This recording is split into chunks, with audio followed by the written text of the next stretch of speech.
Welcome back to Boostfad Academy to computer tutorial series. This is tutorial number 11. In this tutorial, I will be discussing about connecting a computer system. How do we connect various devices together to put a computer system into a usable form? If you remember, I said a computer system, a complete computer system address comprises of the system unit, the monitor, the mouse, and the keyboard.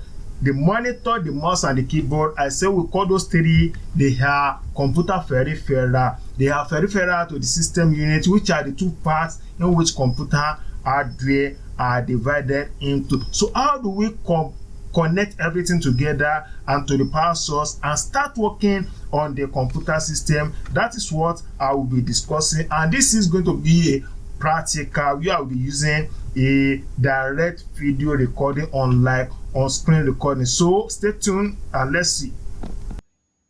Just like that, a computer hardware is made up of the system unit, which is normally called the CPU most times, the monitor that looks like a television, just like I said, we have the keyboard, and we have the mouse.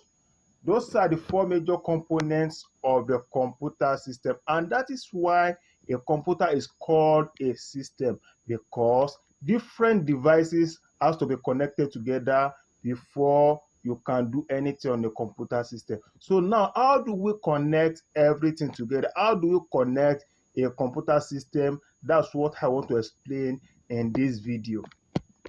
So just like I said, for every system, you turn the back of the system unit, which you call the CPU. So irrespective of the size, the model, or the shape, the connection is always the same thing. Just turn the back of your CPU. So if you turn the back of the CPU, you are going to see the various ports.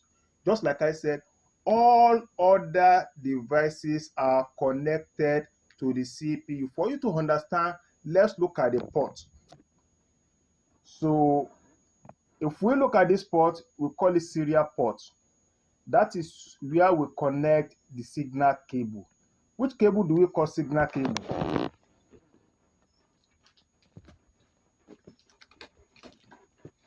This is a signal cable. And if we look at the port, this is the port. The both end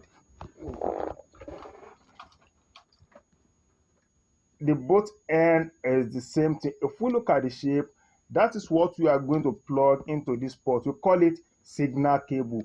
That is the cable we use to connect the system unit, which we call the CPU, to the monitor.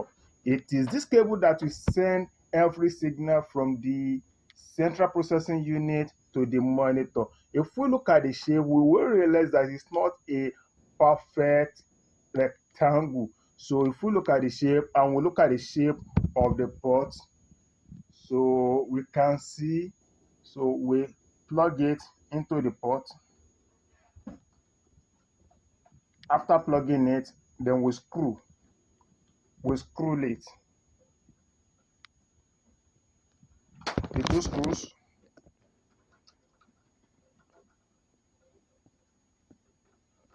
So after connecting that, then we go to our monitor. So we also turn the back of the monitor, irrespective of the kind of the monitor you are using.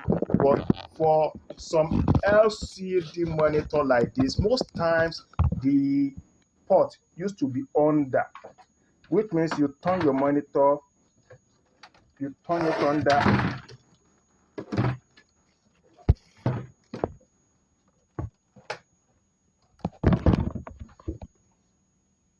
As you can see the ports.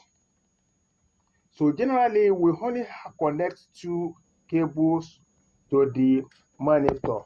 So the signal cable and the power cable. Those are the two cables required for a monitor. So for us to be able to see it better, I detach the monitor so we can see the port. So just like the one we see at the back of the system, this is the where we connect the signal cable. So we plug in the signal cable.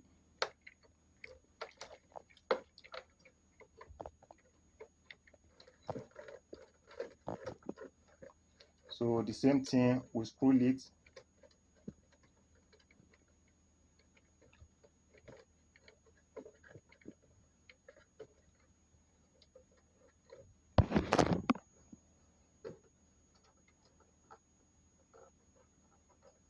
After connecting the CPU to the system unit, the next thing is to connect other devices like the mouse and the keyboard. So these days, both mouse and keyboard they normally used to have a USB mouse. So we take the mouse, so we plug it into any of the USB ports. So for a computer system, anywhere you find a USB port, if you plug any devices having a USB mouse, it will work. Even if you find a USB port at the front of the system, if you plug it there, it will work. So like this system now, you can see we have series of USB ports, like about 6 of the ports. So I can plug it into any of the ports, so the mouse will work. So you plug it. Then the same thing with the keyboard. You take the keyboard. So we plug the keyboard into any of the USB port as well, just like I said. So any of the ports we plug it into. We can see we have now connected the mouse, the keyboard, and the monitor into the system unit. So computer system, like I said, is made up of the system unit, the mouse, the keyboard, and the monitor. They are called the computer peripheral. So what's the next thing? The next thing is now to connect the monitor and the system unit to the power source. What do we use to connect that? We call it power cable. This is a cable with two different mouths. So we have the head with two different heads. The head that we will use to connect to the power source, and we have the head that we will use to connect it to either the system unit or the monitor. The two of them, most times there are some monitors that has adapter, so we'll look under the port, just like I said. If it is this type of monitor, an LCD, we look under it, we see the port you are going to plug it. Like this one, if we look at the head, you can see the head.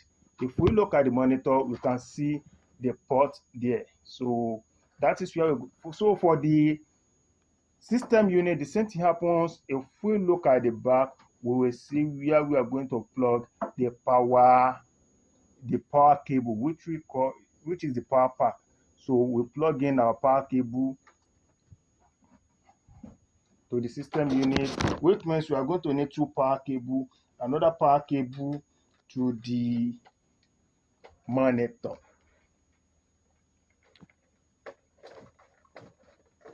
So I plugged the two. So let me stand my monitor back. I'm done with that one.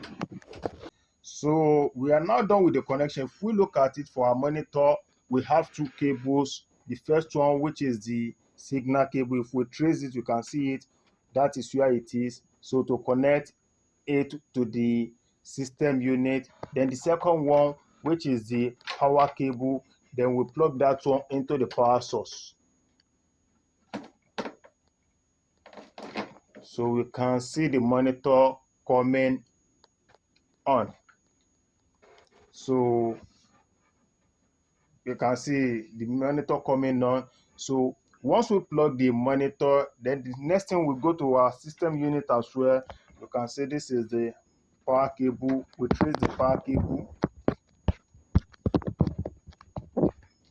So we also plug that into the power source. So after doing that, so let's turn back our the system unit to the front so that we can power it on. So now we are good to go. We have connected all the devices into the system unit, and we have connected the system unit to the power source and the monitor to the power source. Those are the two devices that are needed to be connected to the power source. The next thing is to power on our system, which means we will power on the system unit, then we'll power on the monitor. How do you power on both the system unit and monitor? We should look for the power switch. In any devices, in any electronic devices, to power it on, look for where you will see this symbol. Let's look at that symbol. Do we see this symbol? We can see it just like O with one hyphen. So this exact symbol in anything electronic, that symbol will be written somewhere. So it is that symbol we look for, then we press it once. So once you press it, you come to your system unit as well. A power button can be at anywhere around the system. Most times, especially the laptop, it used to be at before the keyboard. But for a desktop computer like this, just look around the front, so you will see the power button.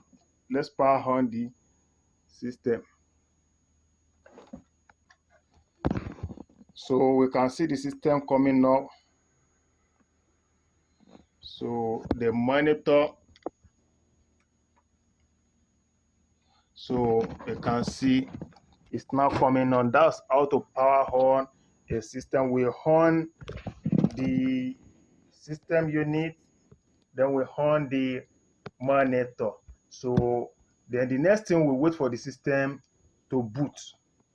So you can see immediately that the system booted, it entered what you call window. This is what you call window desktop. The environment that the system will switch to, we call it a window desktop. That is it about how to connect a computer system. We connect all the other devices to the system unit, just like I said. Then we connect the system unit to the power source using the power cable. We connect the monitor to the power source using the power cable. Then we power on both the system unit and the monitor using the power switch, which I said you look for the logo. You can see, you can now see the power switch of the system unit clearly because there is an indicator light. So then you can see the power switch of the monitor as well. So that is all about how to connect a computer system and power it on. So after this one, we can now proceed to the next lesson, which means gradually moving into the software part, where we'll be taking the Microsoft Word. Thank you very much. So in the next video, the desktop environment is what I will be explaining. That is the first thing you see after power on a computer system. All those things you are looking at, what do they mean? What is the meaning of everything, or each of the icons you are looking on the screen, the bar? So what is the meaning of them and what are their functions? Those are the things I will be taking in the next video. So don't forget to subscribe to this channel, like the video and share it with others. So until the next lesson, where I will be taking introduction to Microsoft Word, the long awaiting that you will be waiting for, one of the real aspects of this program, which is Microsoft Word. That's what I will be starting in the next lesson. So thank you very much. So I will be meeting you in the next lesson. Bye.